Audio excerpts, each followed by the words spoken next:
Hi, my name is Denise Scaloni. Several years ago, I started my own home-based business. I was so fortunate to have such wonderful women help me along the way.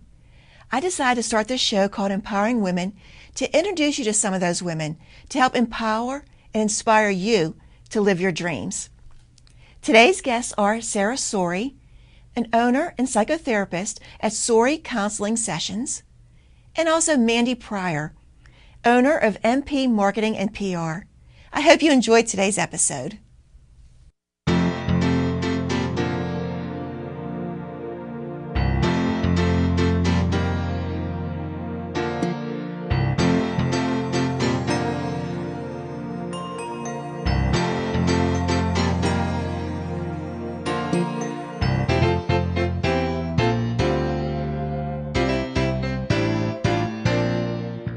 Hello, my guest today is Sarah Sori, owner and psychotherapist at Sori Counseling Solutions. Hi, Sarah. Hi, Denise. Thank you so much for being here today. Thanks for having me. I'm excited. I'm excited you're here too.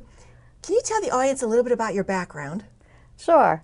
I've been a therapist for about 24 years. So the first 20, I worked for different agencies in all different capacities and different ages of clients. And about 4 years ago, I just really wanted to start my own practice, so I did. And That's awesome. Yeah, and I love it. And so I've been doing that. My practice is located in North Hills in Wexford, and that's what I've been working on for about 4 years, in addition to other things like speaking and writing, but my main work is my practice.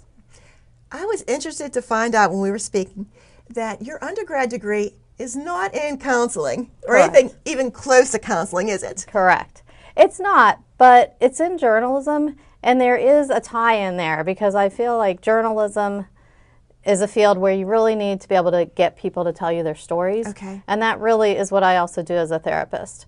What I found being a journalist and working as a newspaper reporter years ago when I first got out of college was that I kept wanting to follow up with the stories. I would write and report on a story that was sad often and tragic even sometimes. And 2 weeks later, I'm still wondering, what happened to that family? I wonder if they got help. I wonder if they have support. Mm-hmm. And it dawned on me that perhaps I needed to actually become a therapist so I can do the thing I really wanted to do, which was follow up with the families. And so that was the reason for the switch for me. And it turned out to be a great one.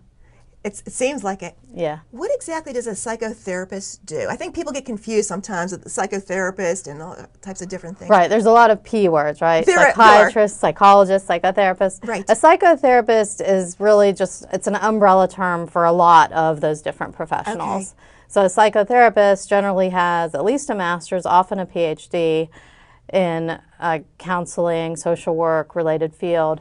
And then we also have to pass state licensure boards and have a certain amount of hours after our master's and PhDs to get those credentials. Okay. How long have you had your practice? I started my practice about 4 years ago. Okay. But you've been doing this a long time. 24 years total, and then 4 years with my own business. Okay. Well, that's awesome. Thanks. At Sori Counseling, what issues do you deal with? I mostly deal with women, and there's a lot of different reasons they come in. A lot of people come in with just general anxiety and depression, and as we get into our sessions, we realize there's something deeper sometimes. Okay. Maybe past traumas, even sexual assault issues come up, and that's where my trauma training comes in a very useful way. I also deal with mind-body issues. I don't know if you've heard about that. No, can you explain that? Yeah, so mind-body issues are where someone is really upset emotionally, but they're maybe not in tune with that or expressing that. And instead, it actually shows up in their body. They start having a lot of physical symptoms. It could be pain, it could be chronic, always feeling like they have the flu. I had a teenage client that came in that was having a lot of issues. His mother wanted him to come in, and she said, can you help with this? And I really had, sometimes I just get that gut feeling, and I thought, this is something else. I know he keeps getting these chronic illness, but none of them were serious. They were all just, he would get over one thing and go to the next issue.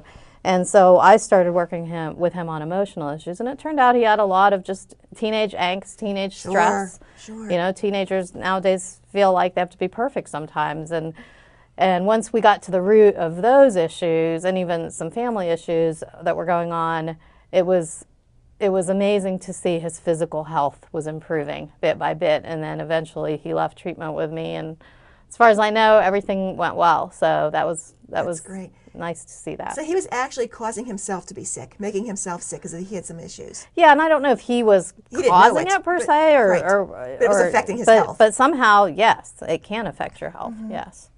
Sarah, you share a very personal story on your website about your mother. Yes. Would you mind sharing that with our audience today? Sure. My mom was sick with a really painful autoimmune disease. It started when I was a kid. And so her being sick just became part of our family's normal, unfortunately. And when I got married, which was 24 years ago, I remember her asking me, when you come back from your honeymoon, will you come home to see me? And what we didn't realize is I'd be coming home for her funeral. And that was the story. And obviously very sad. But I noticed at the funeral, the pastor asked for stories about my mom. And I stood up and I took a deep breath and I shared this story about my mom eating mangoes, and everybody laughed. And that just stayed with me. And when I turned 50 a couple of years back, it was bittersweet for me, because on the one hand, I was excited to turn 50 and celebrate this milestone. On the other hand, I just couldn't help thinking about my mom and what she went through and what was on her bucket list maybe that she didn't get to do. And I thought back to my mom's funeral and how I stood up and told that story, and I thought, that's it. That's what I want to do. I want to get into public speaking. And I have to tell you, I was scared to death. I didn't know if I had anything to say. I didn't know if people would laugh at me. But I thought about my mom, and I thought, I'm doing this for both of us. And I got into public speaking. As you know, I'm a pretty active member of Toastmasters. Right, that's how we know each other. We know each other from that. And also, I then joined the National Speakers Association. Right, we know each other from that. And so just got involved in a lot of different activities involving speaking and professional storytelling. And it has absolutely changed my life. So she really inspired me. Her life, and also how she passed and when she passed at the age of 50. It just turned out to be a really important age for me to start, kind of finding my voice and doing the things I wanted to do. And you talk about how it affected you personally, because losing a parent does that. How did it affect you professionally? Because it affected you kind of professionally too, didn't it? Yes, definitely. I really saw the need for a group for people like me, motherless daughters, women who have lost their mom. Hope Edelman wrote a book about that the exact year that I lost my mom, 1994. And there were starting to be groups that were popping up all over the country, but none where I lived at the time in Ohio, Columbus, Ohio. And so when I started my own practice, I felt like that was my opportunity to start something like that. So I do periodically, I run a motherless daughter support group for women like me. I mean, I've dealt with people that literally their mother died the day after she was born. Oh my goodness. And then I've dealt with people in my group that are 72 and their mom just died and they were in their 90s. So it's a whole different gamut of experiences. But it's, whether you're close to your mom or not, it's a hard loss. I'm sure. Yeah, because if you're not close to your mom, you also then feel like you're grieving what you didn't have. Almost like the guilt. Yeah, the guilt, or just there are a lot of other feelings too, maybe resentment. There's just a lot of things that can come up in that relationship. So yeah, it's an important part of the work that I do. Well, you really found your voice after the passing of your mother. Yeah. Can you give the audience some tips? Maybe they're watching and they need to find their authentic voice and try to find their voice. I think that's so important, and it's something I really encourage with my clients, no matter what they come to see me for. I guess I would say there are 3 tips that I would have. Oh, great. One is to think back to your childhood. What did you love as a child? For me, when I think back to my childhood, I think of my very first time I went on stage and did a piano recital. And I was nervous, but I also got so excited about it. And when I thought back to that experience, I thought, that's what I want to do. I want to be on stage and share, my gifts with people, whether it's music, which I still do, or speaking. So I would suggest that. Think back to when you were a child. What did you love? What were you passionate about? And a lot of times we get stopped as a child. A teacher slaps us on the wrist and says, you're not a good writer. Don't do that anymore. Right. Or you can't sing well. And so as a therapist, I would, if it was one of my clients struggling with this, we might even look into is there a traumatic event that happened that stopped you from pursuing your passion? And it doesn't matter what age you are, you can still pick it back up and try something. And that goes to my second tip, which is just be open to trying something new. By going to Toastmasters, that led me to try an improv class, and one of the main ideas of improv is to say yes and. It's taking an idea and running with it. It's accepting it and taking it to the next phase. So many times we use the word but, yes but, or right. no but, right. And yes and is the opposite of that. And I will tell you that has been a huge thing for me. So I would encourage people to even maybe take an improv class like I did, but just might not be improv for you. Maybe it's an art class or just something that pushes you a little bit out of your comfort zone. I heard a speech the other day, and they said when you have those butterflies, and that's an uncomfortable feeling for most of us, but that feeling is what you get when you're teaching the butterflies to fly in formation. Oh, I like that a lot. Yeah, that resonated with me. So I think that's what happens when you try new opportunities and be open to new ideas. The third idea I have that I think is important is that I think sometimes we get stuck in patterns, and we get stuck in those patterns with other people. We have the same friends, we have the same family, and those are good relationships. Sure. But if you're trying to break out and do something new, you also need to find some new friends to add to your circle of support. Right. And it doesn't mean don't socialize with the other friends, but you need to grow. You need to grow in all areas, including socially. So I think that is part of it. Find other women through networking groups, through Toastmasters, through or art classes, whatever it is that you love, and start socializing and being around those women who are also pursuing some exciting new goals. So those would be some of my tips. That's great. Can you just recap them just real quickly in case anyone missed them? Sure. So I would say number one, think back to your childhood. What did you love? And that's a great place to start. Number two, try out new opportunities and be open to new opportunities. And number three, surround yourself with other positive women who are also striving to find their voice. So what's next for Sarah Sori? Well, that's a great question. We talked earlier about my journalism degree, and it's pretty interesting, at least to me, that I was asked to write an article for Inspiring Lives magazine. Mm-hmm. They wanted a therapist with a journalism background. And I said, yes, and despite my fears, It's scary. I put my name in the hat and I said, I'm a therapist and I have a journalism background. And they said, wonderful. So I actually wrote an article that I just turned in yesterday. It's about a very important and serious topic on teens and suicide. Oh my goodness. So so I interviewed people from all over the country and got some really powerful quotes, I think, for that article. So that is really galvanizing me to pursue this more. So I think that'll be the next on my bucket list, is doing some more writing. Great. Well, congratulations on that. Thanks. Any final thoughts for the audience? Yeah, I would say I keep going back to that yes and idea, because I think that can change your life. Whether it's taking an improv class, that would be great, or even just taking what I'm telling you right now and being open in your relationships, whether it's your family, your friends, in your work. I mean, even now with the climate we're in politically, if we can all just kind of take a step back and try to see other people's point of view, whatever that is, and it might not be the same as ours, but be open to listening to people, I think that can go a long way, and it can change your life. Sarah, thank you so much for being here and giving such important information. Thank you for having me.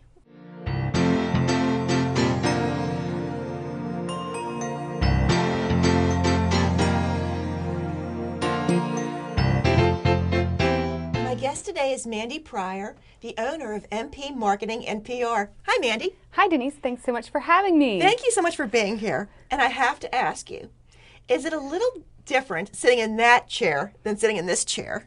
Well, I'd have to say it is a lot more nerve-wracking sitting in this chair. I didn't expect that whenever I was asked to be on the show. I was like, oh, no problem. And then I was like, it leads up to the days. I'm like, oh, what am I going to say? Like, how am I going to react? Like, it's definitely a little more tricky than doing what you're doing. And can you tell the audience why we're having this Sure. discussion? So I have a show called Spotlight on Pittsburgh. It's based out of Peters Township Community TV, and I'm the host. So I'm typically the one asking the questions and getting answers and listening, and it's much more conversational from my level, just encouraging them to talk and keep the interview going smoothly. So this, I have to prepare stuff and I have to think about what I'm going to say, and that makes me a little more nervous for sure. I was recently interviewed. I thought the same thing. I thought I would rather be asking the questions than answering the questions because I know what I'm going to ask. Yeah, it's true. And it changes around in your mind so many times that you're like, am I saying the right thing? Am I being right,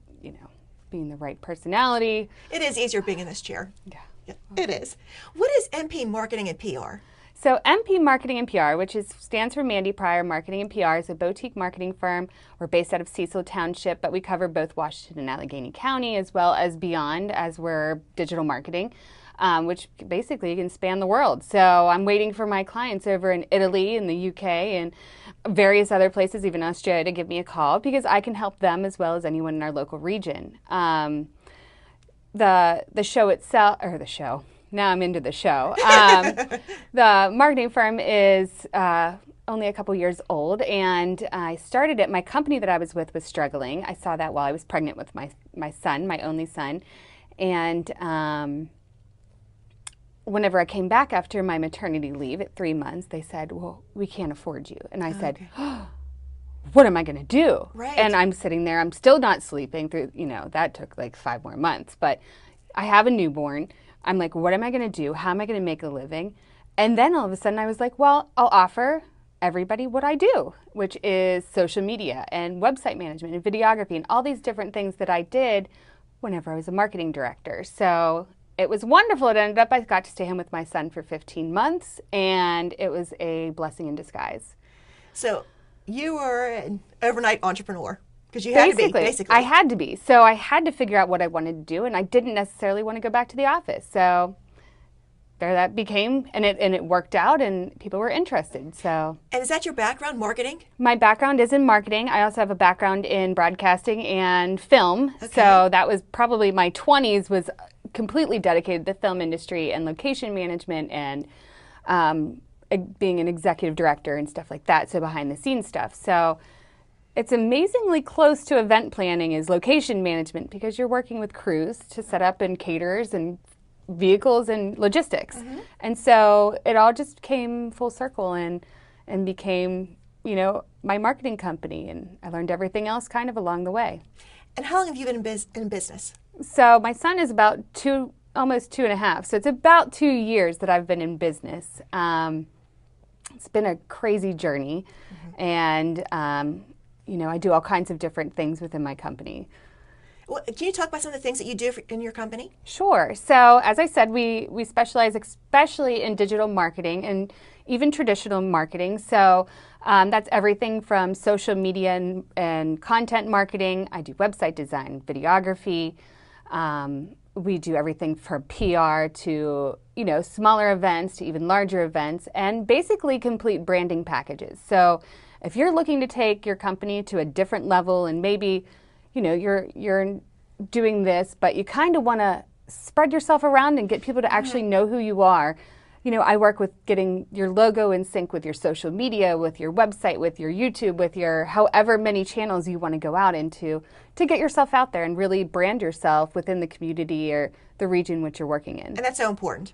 And it's super important. And, the biggest thing is you can't be an expert in everything, and you can't have time for everything. And that's the thing is time. It takes so much of time. And if you're doing that, that's time away from the business that you should be working on. Exactly. I'm not an expert as an insurance salesman or, a real estate agent or even a mid-sized business. Right. That's not my job. My job is to do marketing, and your job is to be an expert in that field.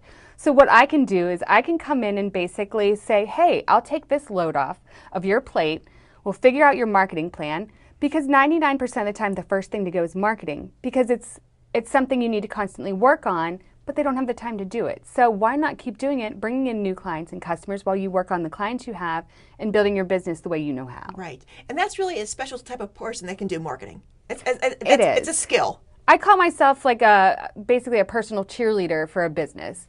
because I am That's great. jumping out there and I'm saying, hey, everybody, look at this client of mine. They're awesome. You need to get to know them. You need to understand why you know them, and just, kind of saying, like, raising them up to be something that they know they want to be when they started their business.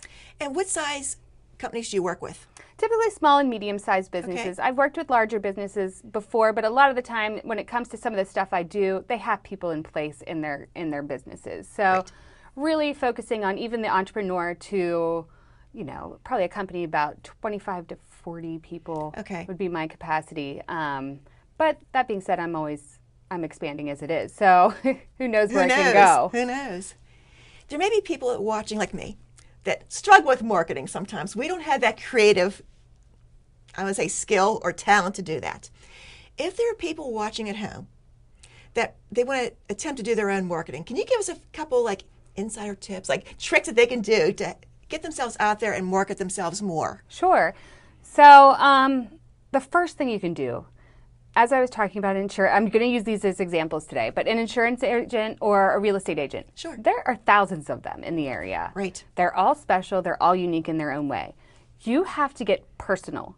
So you are not just an insurance salesman. You are not real estate. That's not who you are.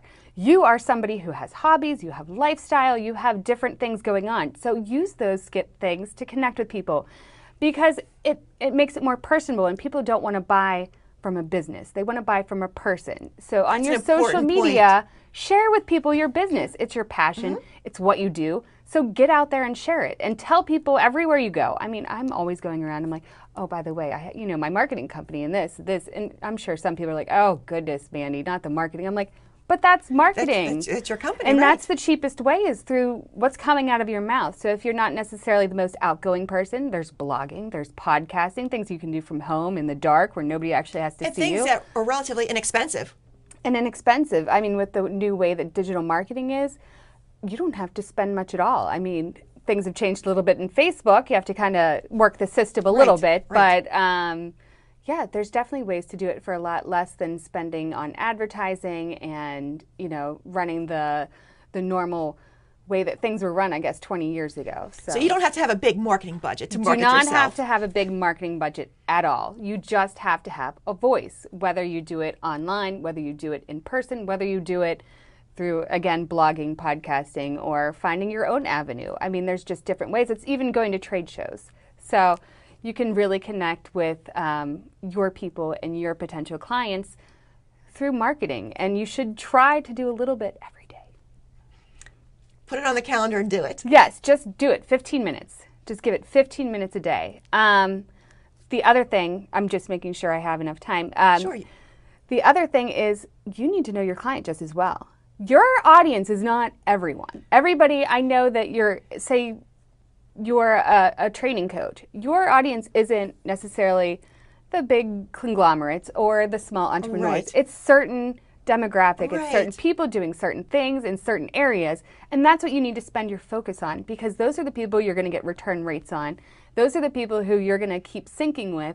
And those are the people who can help build your company throughout the region. So, pay attention to who's paying attention to you, and whether that be adding Google Analytics to your website and tracking who's coming, who's looking at you. It's a great tip. You can figure out through who's liking and posting and reposting anything on social media. So there's different ways that you can track. I mean, newsletters alone, a digital newsletter is an amazing tool to get yourself going and remarketing and figuring out who's opening your emails. You can figure out what companies where are opening what. So, definitely get to know them and get to know their hobbies. So you have to have a digital presence. I think in this day and age, you have to have a digital presence one way or another. Do people still use a lot of print materials? Absolutely. There's nothing to hold you back from promotional items to advertising. You just have to figure out how it fits into what you're doing and your budget, because there's different prices for everything.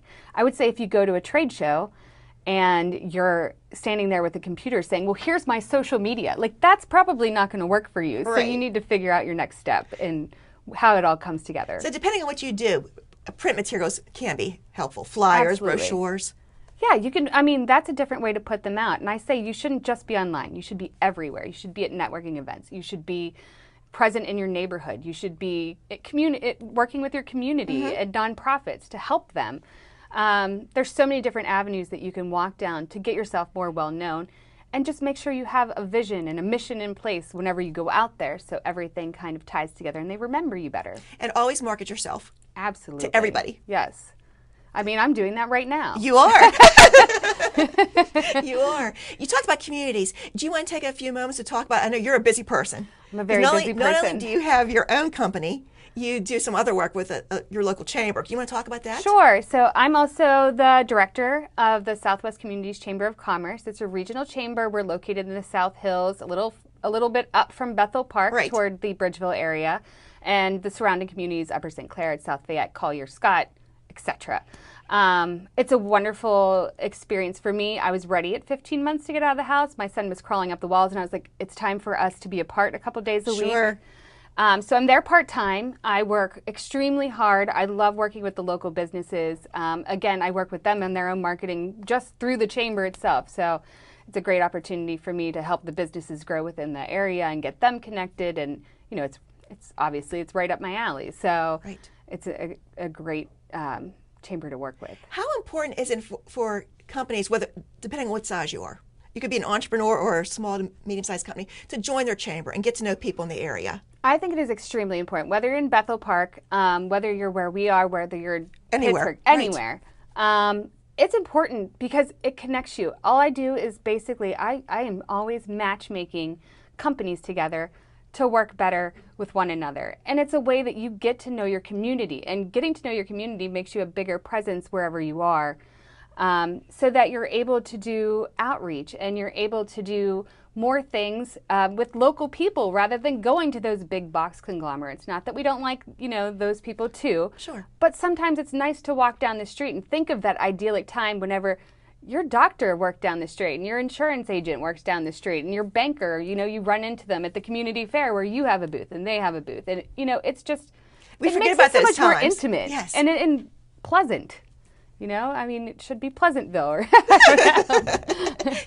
What's next for Mandy Pryor? Oh, I love this question because I have no idea. But I'm getting there.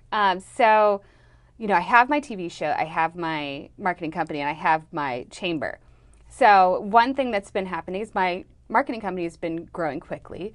So I'm actually going to be meeting with the Chatham Women's Small Business Center next week, which is super important for women out there to know that that's a resource for them to get advice and, you know, kind of see where their future's going. That being said, I, you know, make it a point to always educate myself and make sure that as I grow, my clients are going to be happy, not just the past ones where I've done it one way, but like as it grows, it changes. So constantly, I mean, you do training and with different businesses and clients, so you know as well as I do how important it is to learn where to go next with your company and how to get it to be successful, because it's so hard. As again with the expert thing, you're an expert in your things, and you can't be an expert in everything. So sometimes you need to reach out and get advice from somebody on what to do next. Mandy, thank you so much for being here. You gave really good tips to the audience on how they could get out there and market themselves. And I think people worry, especially their small businesses. I don't have a big marketing budget, but you don't, like you said, you don't need that. You don't. You just need to be out there and meeting people and talking to people. I guess that's the easiest thing, just talk to people. Absolutely. Get your name out there. Talk about your business. It's your passion. It's why you started it. And don't be afraid to share it as well as your favorite book and your dog's name and whatever. It's part of you. Thank you again for being here, and we'll check you out on Spotlight on Pittsburgh. Thank you so much, Denise. Thank you for watching today's episode of Empowering Women. I would like to thank my guest, Sarah Sorey, owner and psychotherapist at Sorey Counseling, and also Mandy Pryor, owner of MP Marketing and PR. Sarah talked about how to find your voice, especially after adversity. She gave some wonderful tips. And Mandy talked about how to brand yourself and get out there, even if you don't have a large marketing budget. I hope these women inspired and empowered you to go out there and fulfill your dreams. Thank you for watching, and see you next time.